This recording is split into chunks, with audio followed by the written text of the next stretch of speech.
अस्सलामुअलैकुम नाज़रीन, सियासत टीवी के कौमी खबरनामा में आपका इस्तकबाल है। मैं हूं नाजिमा। शुरुआत करते हैं हेडलाइंस से।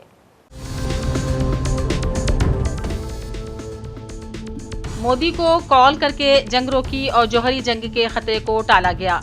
ट्रंप का नया इंकशाफ, हुकूमत ने की पुरजोर तरदीद।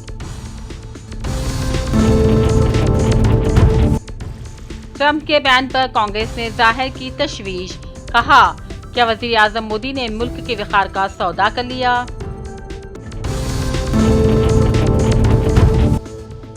अमेरिका का हिंदुस्तान पर 50% टैरिफ आज से लागू।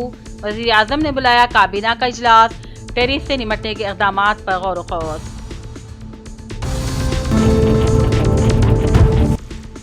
बिहार में राहुल और प्रियंका ने मचा दिया तहलका। वोटर अधिकार यात्रा में अवाम का जबरदस्त जोश खरोश। बीजेपी बोखलाहट से 2-4।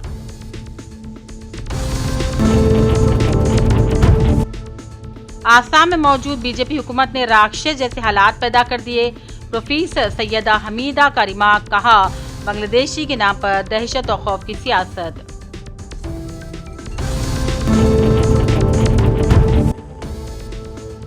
और जम्मू कश्मीर में वैष्णो देवी यात्रा के रास्ते पर लैंडस्लाइडिंग में मरने वालों की तादाद 31 तक पहुंच गई। दर्जनों अफराद के दबे होने का खदशा। हेडलाइंस आपने देखी, अब पेश है खबरों की तफसील। अमेरिकी सदर ट्रंप ने एक बार फिर दावा किया कि हिंदुस्तान और पाकिस्तान के दरमियान जंग जैसे हालात के दौरान उन्होंने बराह रास्त वजीर आजम मोदी से बात की थी और सिर्फ 5 घंटों में हालात को काबू में कर लिया था। ट्रंप का कहना था अगर उन्होंने मुदाखलत न की होती तो दोनों मालिक के दरमियान एटमी जंग छिड़ जाती थी। ट्रंप ने एक अवामी तकरीब के दौरान कहा, मैंने हिंदुस्तान के वज़ीर आज़म मोदी को फ़ोन किया था और पूछा कि आप और पाकिस्तान के दरमियान क्या हो रहा है। फिर मैंने पाकिस्तान से बात की और दोनों तरफ ज़बरदस्त नफ़रत का माहौल था जो सदियों पुराना है। मैंने कहा हम आपसे कोई तिजारती मुआहदा नहीं करेंगे और अगर जंग नहीं रुकी तो हम इतने ज़्यादा टैरिफ लगा देंगे कि आपका सर घूम जाएगा। और इसके बाद तकरीबन 5 घंटों में ये मसला ख़त्म हो गया। ताहम हुकूमत हिंदुस्तान ने इस बयान की पुरजोर तरदीद कर दी। Mentioned that there would be severe consequences if Vladimir Putin did not agree to a ceasefire. After that summit that was rolled back, given the negotiations, is he back on the clock now? I want to see that deal end. It's very serious what I have in mind if I have to do it, but I want to see it end. I think that in many ways he's there. Sometimes he'll be there and Zelensky won't be there. You know, it's like, who do we have today? I got to get them both at the same time. But I want to have it end. We have economic sanctions. I'm talking about economic because we're not going to get into a world war. I'll tell you what, in my opinion, if I didn't win this race, Ukraine could have ended up in a world war. We're not going to end up in a world war anymore, but it would have ended up possibly in a world war. That would have been they were ready to trot. But just like India and Pakistan, we're going to end up in a nuclear war if I didn't stop them. You know, it's sort of strange. I saw they were fighting. Then I saw 7 jets were shot down. I said, that's not good. That's a lot of jets, you know. $150 million planes were shot down. A lot of them, 7, maybe more than that. They didn't even report the real number. I'm talking to a very terrific man, Modi of India. And I say, what's going on with you in Pakistan? Then I'm talking to Pakistan on trade. I said, what's going on with you in India? And the hatred was tremendous. Now, this has been going on for a hell of a long time, like sometimes with different names for hundreds of years. But I said, what's going on? I said, I don't want to make a trade deal. No, we want to make a trade deal. I said, no, I don't want to make a trade deal with you. You're going to have a nuclear war. You guys are going to end up in a nuclear war. And that was very important to them. I said, call me back tomorrow, but we're not going to do any deals with you, or we're going to put tariffs on you that are so high. You were there, Howard, right? Yeah. You're going to put tariffs on you that was so high, I don't give a damn. Your head's going to spin. You're not going to end up in a war. Within about 5 hours, it was done. It was done. Now, maybe it starts again. I don't know. I don't think so, but I'll stop it. if it does. We can't let these things happen. वाज़ेह है कि Trump का इतना बड़ा बयान हिंदुस्तान की सरकारी position से मुतसादिम हो गया है। वजीर खारजा हिंदुस्तान एस जयशंकर ने पार्लियामेंट में कहा था कि ऑपरेशन सिंदूर के दौरान वजीर आजम मोदी और सदर ट्रंप के दरमियान कोई बातचीत नहीं हुई थी। अब खुद वजीर आजम मोदी ने भी वजाहत दी थी कि इस वक्त उनकी गुफ्तगू अमेरिका के नायब सदर से हुई थी, हरगिज भी सदर ट्रंप से नहीं हुई थी। डोनाल्ड ट्रंप के ताज़ा दावे ने सियासी तूफान खड़ा कर दिया। कांग्रेस ने इस बयान को बुनियाद बनाकर एक बार फिर वज़ीर आज़म मोदी पर तनकीद की। पार्टी ने ट्रंप का वीडियो शेयर करते हुए सवाल किया कि ट्रंप के मुताबिक उन्होंने मोदी को फ़ोन किया था और कहा था कि जंग रोक दो वरना कोई कारोबार नहीं होगा। इससे डरकर 5 घंटों में जंग रोक दी गई। क्या वज़ीर आज़म ने हिंदुस्तान के विखार का सौदा कर दिया?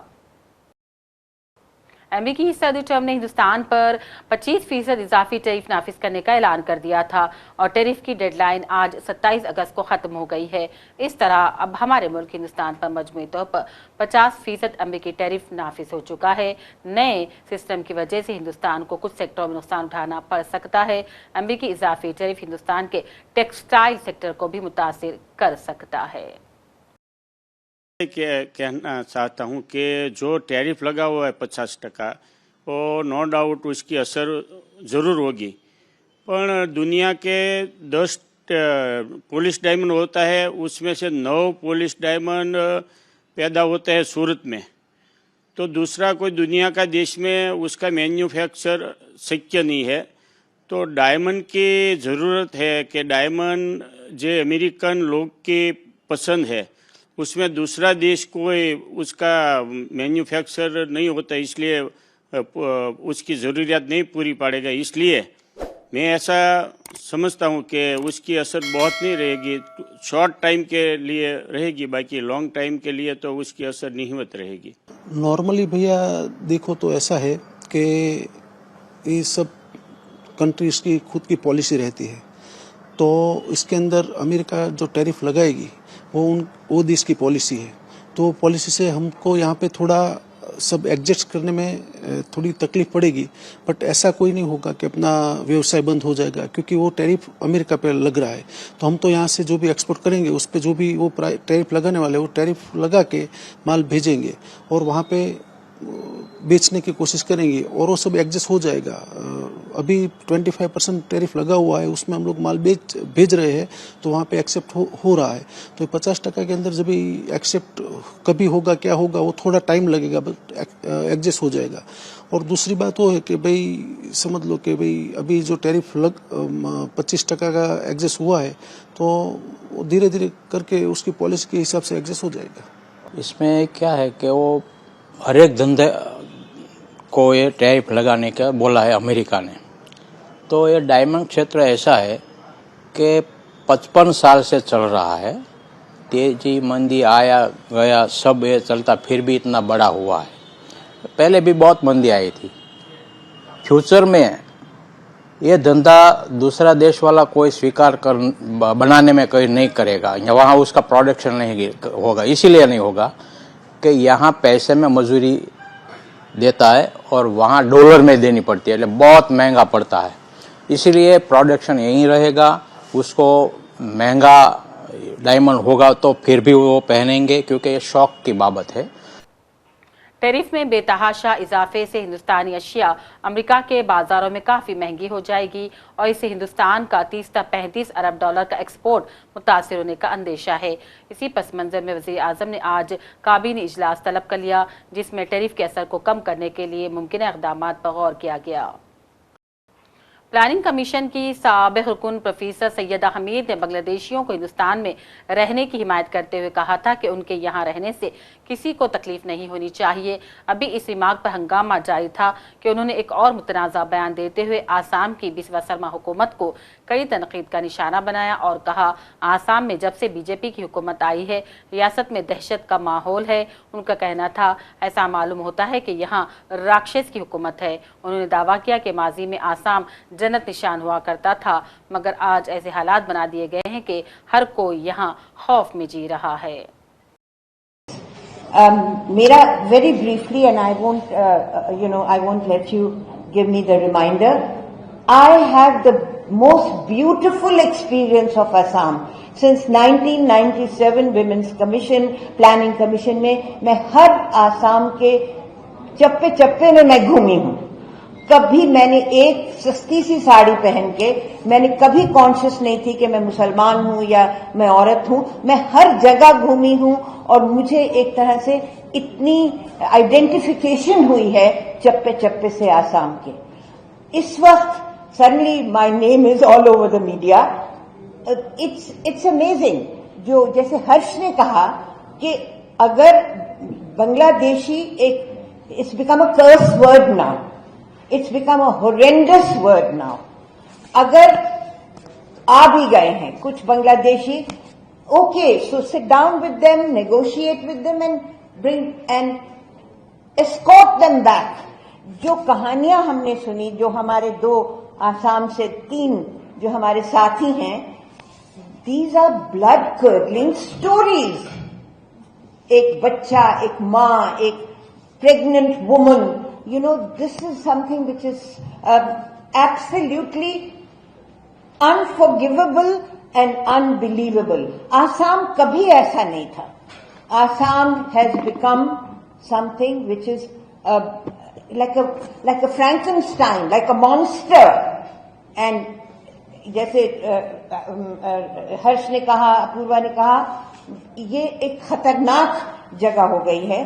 तो मैं बस यही कह सकती हूँ कि द विंडिक्टिवनेस मुसलमानों के खिलाफ, और कभी आसाम में मियाँ मियाँ कहते थे, मगर आमतौर से मियाँ कहते थे इन अ नाइस सेंस, मगर अब मियाँ का लफ्ज जो है it is like a curse word. तो जैसे बर्टोल्ट ब्रेख्ट ने कहा है कि क्या जुल्मतों के दौर में भी गीत गाए जाएंगे, तो उसका जवाब था हाँ, जुल्मतों के दौर में भी गीत गाए जाएंगे. ये जुल्मत का दौर है, ये अंधेरा है, और ये इसमें हम लोगों को उम्मीद नहीं छोड़नी चाहिए. हर्ष डटे हुए हैं, प्रशांत डटे हुए हैं, गोपाल डटे हुए हैं, अपूर्वा हर जगह मौजूद हैं. आप में से कितने लोग जो हैं, मेरे सामने सफूरा बैठी हैं, उन्होंने तो एक तजुर्बा, इन्होंने इतना फर्स्ट हैंड एक्सपीरियंस उनको हुआ है. पैम फिलिपोज बैठी हैं जिन्होंने अपने कलम के जरिए से जगह जगह चप्पे चप्पे पे ये बात फैलाई है. हमको कभी उम्मीद नहीं छोड़नी चाहिए. जैसे अल्लामा इकबाल, भाई वो भी अल्लामा इकबाल हिंदुस्तान के भी थे, पाकिस्तान के भी थे, मगर उन्होंने ये कहा था कि खुदा के बंदे तो हैं हजारों, खुदा के बंदे तो हैं हजारों, बनों में फिरते हैं मारे मारे. मैं उसकी बंदी बनूंगी जिसको खुदा के बंदों से प्यार होगा. ये मोहब्बत. कांग्रेस रहनुमा राहुल गांधी की क़यादत में जारी वोटर अधिकार यात्रा आज अपने 11वें दिन दरभंगा पहुंची, जहां अवामी जोश खरोश देखने लायक था. इस मौके पर राहुल गांधी ने आरजेडी रहनुमा और अपोजिशन लीडर तेजस्वी यादव के साथ बाइक रैली निकाली. इस रैली का मुनफरिद मंजर ये था कि प्रियंका गांधी भी राहुल गांधी की बाइक पर पीछे सवार थी. दोनों ने ही हेलमेट पहन रखा था. यात्रा के दौरान बड़ी तादाद में कांग्रेस और महागठबंधन के कारकुन शरीक हुए. जगह जगह राहुल और प्रियंका का पुरजोश इस्तकबाल किया गया. फूल निछावर किए गए. लोग उनके करीब आने के लिए बेताब नजर आ रहे थे. अवाम के जबरदस्त रिस्पॉन्स से बीजेपी बौखलाहट का शिकार नजर आ रही है. इस मौके पर एक रैली से खिताब करते हुए राहुल गांधी ने एक बार फिर मोदी और बीजेपी हुकूमत को तनकीद का निशाना बनाया और वार्निंग दी कि वोट चोरी का ये खेल अब नहीं चलेगा. उन्होंने हुकूमत से मुतालबा किया कि वो SIR के बहाने लोगों के नाम वोटर फहरिस्त निकालने का काम फौरन बंद करे, वरना अंजाम एक बदतरीन शिकस्त की शक्ल में सामने आएगा. वोट चोर, वोट चोर. अभी मैं आ रहा था, छोटे छोटे बच्चे थे, छोटा सा ग्रुप था. मैं वहां से निकला, मेरी ओर देखा और कहा नरेंद्र मोदी वोट चोर. छोटे बच्चे, 6-6 साल के बच्चे अब बात समझ गए हैं कि हिंदुस्तान में वोट चोरी की जा रही है. अब देखिए, कुछ समय पहले अमित शाह ने कहा कि बीजेपी 40-50 साल अब राज करेगी। याद है आपको? अब राजनीति में कल क्या होगा किसी को नहीं मालूम, मगर अमित शाह को 40 साल की राजनीति मालूम है। कैसे? वोट चोर। इलेक्शन आता है, ओपिनियन पोल आते हैं, और उसमें ओपिनियन पोल हमारे जो मीडिया वाले कहते हैं, हरियाणा में कहा कि कांग्रेस पार्टी जीतेगी। नरेंद्र मोदी और अमित शाह कहते हैं बीजेपी जीतेगी, और आंकड़े देते हैं 300 पार। 2014 में, 2019 में ओपिनियन पोल कुछ और कह रहे थे। नरेंद्र मोदी जी 2019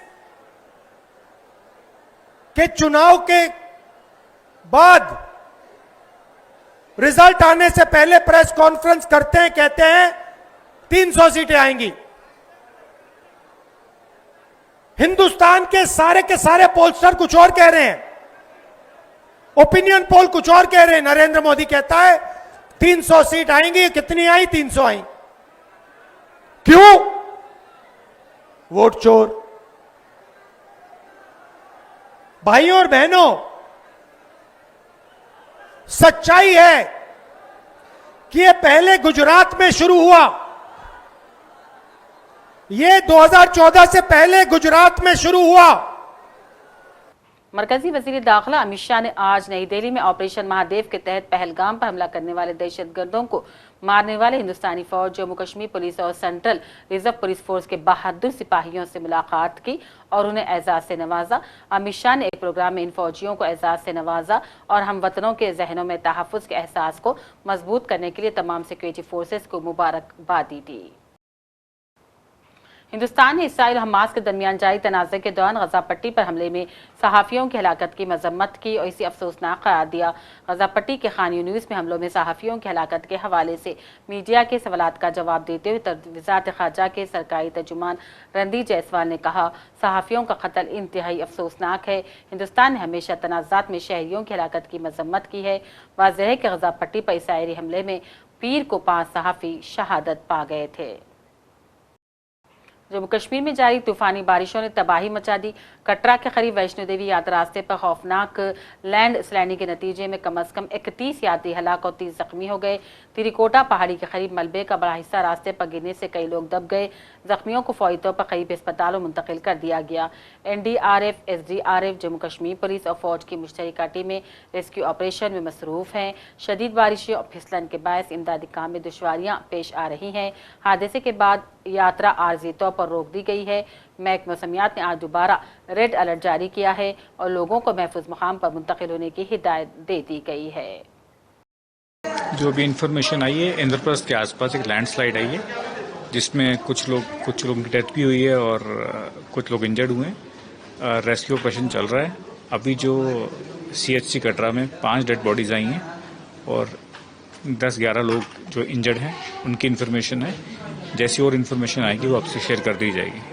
सर, रेस्क्यू अभी भी चल रहा है और अगर यात्रा की बात करें तो क्या यात्रा चल रही है? यात्रा नहीं चल रही है, रेस्क्यू ही चल रहा है। अभी काफ़ी भारी बारिश हो रही है और जगह जगह पे छोटी छोटी स्लाइड्स आई हुई हैं, सड़क में आई हुई हैं। हमने सभी लोगों से भी और जो हमारे ट्रैवलर्स हैं उनसे भी अपील की गई कि अभी फ़िलहाल रोड का इस्तेमाल ना किया जाए और ताकि लोग सड़क के बीच ना फंसें और किसी स्लाइड्स में ना फंसें और किसी जान माल का नुकसान ना हो सके। सर, पुलिस की ओर से स्पेशल कंट्रोल रूम भी बनाया गया और हेल्प डेस्क भी जो है वो एस्टेब्लिश किया गया है। किस तरह से मदद की जा रही है और खासकर अगर चुनाव और वक्ती वाटर बॉडीज की बात करें तो जल्द तक बढ़ रहा है? जैसे अभी यहाँ पे ईश्वर दास जी की एक हमें कॉल आई थी, उन्होंने 112 पे की है, तो वो कॉल जम्मू PCR में बोली और हम सभी लोग कनेक्टेड रहते हैं और वही कॉल हमें डाइवर्ट हमारे PCR पे आ गई और इसी तरह हम कम्युनिकेट करते हैं लोगों से और उन लोगों के पास पहुँचते हैं और हमारी PCR स्तर पर हमारी टीम बनी हुई है वहाँ पर और जो भी जहाँ से कोई डिस्ट्रेस कॉल आती है वो कंसर्न पुलिस स्टेशन को इन्फॉर्म किया जाता है और हमारी पुलिस वहाँ जाके उस जगह का मुआयना करती है और जैसे मैंने आपको बताया जो भी हमसे हेल्प हो सकती है हम वो करते हैं। सर वाटर बॉडीज के पास ना जाने की सलाह दी उसके बारे में भी हम जैसे जब भी कोई ऐसा अलर्ट आता है क्योंकि काफ़ी दिनों से ये फोरकास्ट चल रहा है और हमारे पुलिस स्टेशन लेवल पे हमारे SHOs अपनी गाड़ियाँ लेके पब्लिक एड्रेस सिस्टम का इस्तेमाल करके लोगों को आगाह कर रहे हैं कि वो नाले जो चढ़े हैं उन तक ना जाएं, चनाब के आसपास ना जाएं और अपनी जान को बचाएं। सर एडवाइजरी जारी एक और की गई है कि रात को ट्रैवल जो है वो अवॉइड कीजिए। जैसे भी आप जानते हैं कि जब भी रात में पिछले दिनों में एक हादसा हो गया हमारे जहाँ पे एक जान का नुकसान भी हुआ माहौर के पास मलाई पस्सी पे और रात में आप जब देख नहीं पाते हैं और आप एंटिसिपेट नहीं कर पाते हैं कहाँ पे पस्सी आ जाती है, इसलिए हमने लोगों से अपील की है कि रात को वो अपना सफ़र ना करें। आखिर में हेडलाइंस पर डालते हैं एक और नजर।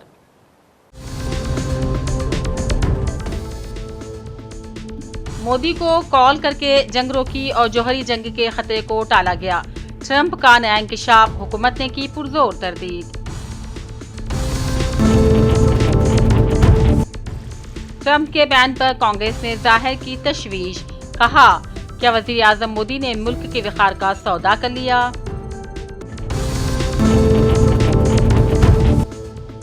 अमेरिका का हिंदुस्तान पर 50% टैरिफ आज से लागू।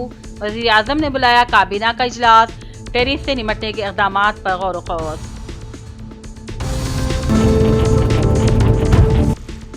बिहार में राहुल और प्रियंका ने मचा दिया तहलका। वोटर अधिकार यात्रा में अवाम का जबरदस्त जोश व खरोश। बीजेपी बोखलाहट से 2-4।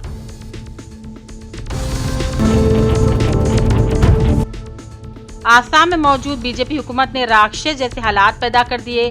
प्रोफेसर सैयदा हमीदा का रिमार्क, कहा बांग्लादेशी के नाम पर दहशत और खौफ की सियासत।